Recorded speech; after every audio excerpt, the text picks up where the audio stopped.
नमस्कार दोस्तों, स्वागत है आप सभी का एक बार फिर से।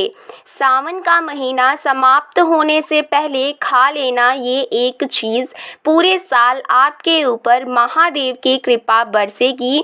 आपका घर सुख समृद्धि से भर जाएगा।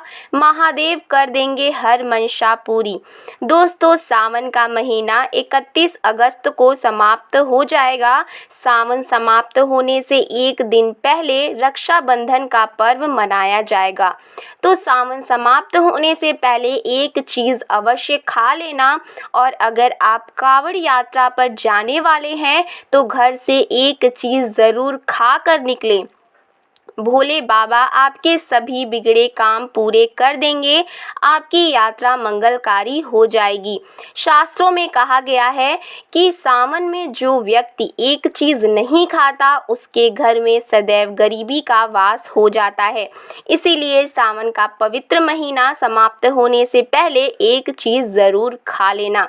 साथ ही हम बताएंगे भगवान शिव की बेल पत्र से पूजा करने की खास विधि, जिससे आपके दर्द संबंधित हर समस्या का निवारण हो जाएगा। दुख दरिद्रता घर से दूर भाग जाएगी। सदैव शिव जी का हाथ आपके सिर पर रहेगा। लेकिन दोस्तों, वीडियो में आगे बढ़ने से पहले अगर अभी तक आपने हमारे चैनल को सब्सक्राइब नहीं किया है तो चैनल को सब्सक्राइब करके बेल आइकन ज़रूर ऑन करें। वीडियो अच्छा लगे तो वीडियो को लाइक करें। दोस्तों, बेल पत्र भगवान शिव का सबसे प्रिय पत्ता है। बेल के पत्तों से शिव जी की पूजा करने से उनके भक्तों को अपना आशीर्वाद मिलता है। बेल पत्र ब्रह्मा, विष्णु और भगवान शिव का प्रतीक माना जाता है। बेल पत्र को एक आयुर्वेदिक जड़ी बूटी में गिना जाता है। इस सावन में शिव जी पर चढ़ाया हुआ एक बेल पत्र खा लें। इससे आपके रोग, शोक, क्लेश सारे दूर हो जाएंगे। जटिल से जटिल बीमारियों में राहत मिल जाएगी। शिव जी का सिर पर सदा हाथ रहेगा। आपके बिगड़े काम बनने लग जाएंगे। दुर्भाग्य सौभाग्य में बदल जाएगा। दरअसल आपने सुना होगा कि शिवलिंग पर चढ़ाई चीज़ों का सेवन नहीं किया जाता। जी हाँ, शिवलिंग पर चढ़ाई सेवन योग्य चीज़ें खाई नहीं जाती, लेकिन शिवजी पर चढ़ाया बेल पत्र आप ज़रूर खा सकते हैं। दोस्तों, वैद्यकीय दृष्टि से देखा जाए तो भी बेल पत्र का सेवन सेहत के लिए बहुत फ़ायदेमंद होता है। यह vitamin C, vitamin A, calcium, fibre, vitamin B6 कई ऐसे सारे फायदेमंद तत्वों से भरपूर होता है। इसके सेवन से स्वास्थ्य से जुड़ी कई समस्याएं दूर हो जाती हैं। इसके नियमित सेवन से पेट से जुड़ी कई गंभीर समस्याओं से लेकर मधुमेह जैसी बीमारियों को कम करने में काफ़ी ज़्यादा असरदार होता है। बेल पत्र का रोज़ाना सेवन रक्त को साफ करने में मदद करता है। बड़े बड़े पंडितों का कहना है कि 11 वर्षों तक प्रतिदिन अगर कोई व्यक्ति शिव जी पर चढ़ा एक बेल पत्र प्रतिदिन खा ले, उसके मुख से निकली हुई वाणी कभी मिथ्या नहीं हो सकती। अच्छे से अच्छा योगी, सन्यासी, तपस्वी, साधक, उपासक भी उसके आगे फीका हो जाता है। जो उसने कह दिया वो पत्थर की लकीर होगी। शिव जी पर चढ़ा एक बेल पत्र प्रतिदिन एक ही समय पर खाना होगा। बीच में कभी रुकावट नहीं आनी चाहिए। स्कंद पुराण, लिंग पुराण, नर्मदा पुराण, शिव पुराण, हर पुराण में आपको बेल पत्र का एक ही वर्णन मिलेगा। सब में एक समान महत्ता बताई गई है। बेल पत्र के 3 पत्तों में ब्रह्मा, विष्णु और महेश विराजमान होते हैं और बेल पत्र की डंडी जहाँ जुड़ी होती है उस स्थान पर 3 देवियाँ सरस्वती, लक्ष्मी और पार्वती विराजमान होती हैं। बाकी बची डंडी में 35 कोटि देवताओं का वास होता है। दोस्तों, भगवान शिव की बेल पत्र से पूजा करने की खास विधि आज हम आपको बताने जा रहे हैं। श्रावण में किसी भी दिन, खासकर सोमवार को, अगर आप इस विधि से शिवलिंग पर बेल पत्र चढ़ाएंगे तो आपके धन संबंधित समस्याएं समाप्त हो जाएंगी। आप बेल पत्रों में से बिना कटे फटे 11 बेल पत्र शुद्ध पानी से साफ कर लें।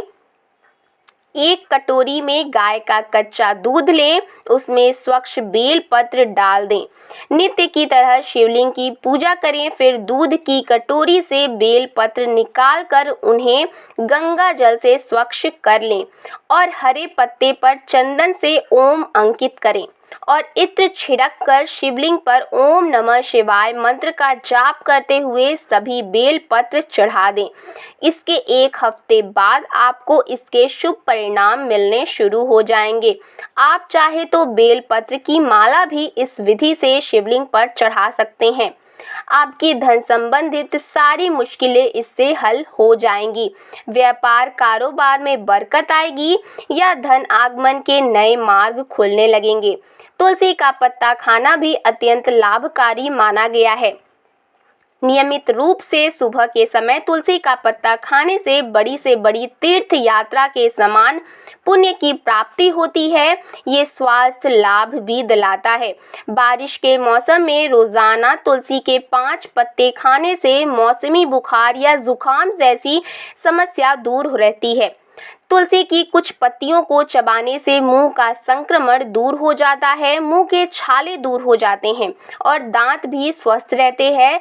दाद, खुजली और त्वचा की अन्य समस्याओं में रोजाना तुलसी खाने या तुलसी के अर्क को प्रभावित जगह पर लगाने से कुछ ही दिनों में रोग दूर हो जाता है। सुबह खाली पेट तुलसी के पत्तों का सेवन करने से तनाव नियंत्रण में रहता है। इन पत्तों से सिर दर्द में भी राहत मिलती है।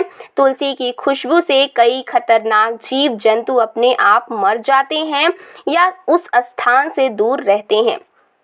तुलसी का पत्ता खाने से व्यक्ति के अंदर सकारात्मकता का वास हो जाता है। इसे माँ लक्ष्मी के साथ साथ विष्णु भगवान की कृपा बरसती रहती है। रात के समय तांबे के लोटे में गंगा जल मिश्रित जल भरकर अपने सिरहाने रख दें। सुबह उठने के बाद इस जल का सेवन करें। इस जल के कुछ छींटे अपने कपड़ों पर भी मारें। गंगा की महिमा युगों युगों से चली आ रही है। इसके जल को अमृत की संज्ञा दी गई है। सर्वमान्य तथ्य है कि युगों पहले भागीरथी जी गंगा की धारा को पृथ्वी पर लाए थे। भागीरथी जी गंगा की धारा को हिमालय के जिस मार्ग से लेकर मैदान में आए, वह मार्ग जीवन दायिनी दिव्य औषधियों और वनस्पतियों से भरा हुआ है। इस कारण भी गंगा जल को अमृत तुल्य माना जाता है। गंगा विश्व की एकमात्र ऐसी नदी है जिसे माता के नाम से पुकारा जाता है। गीता में भगवान श्री कृष्ण ने कहा है, जल स्रोतों में मैं गंगा हूँ, ऐसा कहकर इसे अपना स्वरूप बताया है। जो गंगा का सैकड़ों योजन दूर से भी स्मरण करता है, उसके समस्त पापों का नाश हो जाता है। गंगा जल की एक विशेषता ये है कि गंगा का पानी कभी सड़ता नहीं है। गंगा के पानी में कभी दुर्गंध नहीं आती और इसीलिए लोग अपने घरों में हमेशा गंगा जल रखते हैं। भारतीय हिंदू धर्म में यदि किसी को मृत्यु के समय गंगा जल पिलाया जाए तो मरने वाले व्यक्ति को स्वर्ग की प्राप्ति होती है। दोस्तों, हिंदू धर्म में लौंग को बहुत ही पवित्र और गुणकारी माना गया है। लौंग का इस्तेमाल पूजा पाठ में होने के साथ साथ औषधि के रूप में भी किया जाता है। अपने रंग और गुणों के कारण इसे शनि और बुध का मसाला भी कहा जाता है। लौंग की देवी की पूजा में खूब प्रयोग होता है। अगर आप कहीं महत्वपूर्ण कार्य से जा रहे हैं, कोई इंटरव्यू या परीक्षा देने जा रहे हैं, तो घर से निकलते समय 2 लौंग मुंह में रख लें। कार्यस्थल पर पहुंचने के बाद वहां लौंग के अवशेष को मुंह से फेंक दें और अपने इष्ट देव का ध्यान करते हुए अपना कार्य पूरा करें। आपको सफलता मिलनी ही मिलनी है। कहते हैं सुबह के समय उठते ही 1 लौंग अवश्य खा लेनी चाहिए।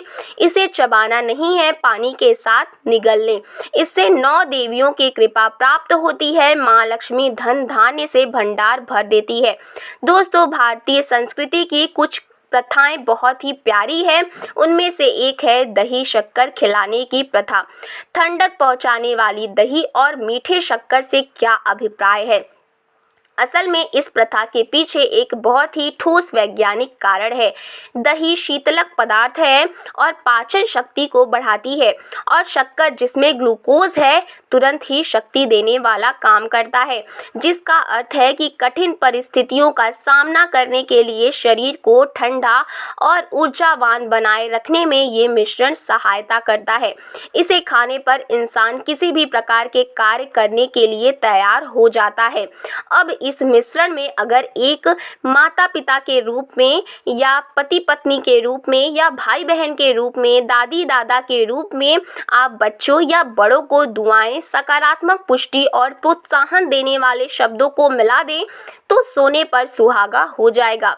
याद रखें, यदि दही और शक्कर ना हो तो अपने व्यवहार और शब्दों को इसके जैसा बना ले।